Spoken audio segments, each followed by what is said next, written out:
इष्टकोट आफ्नै काटी छोरालाई भोटो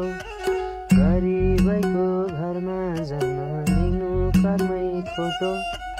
इष्टकोट आफ्नै काटी छोरालाई भोटो गरिबैको घरमा जन्म लिनु कर्मै खोटो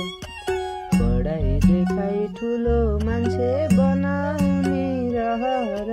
गाउँमै बित्यो आफ्नो जीवन पुगो छोरा सहर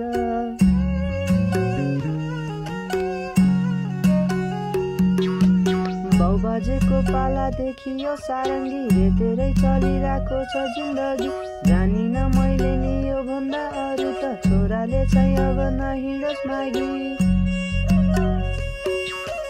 भुइँसम्मै टेके मैले तिमी टेक्नु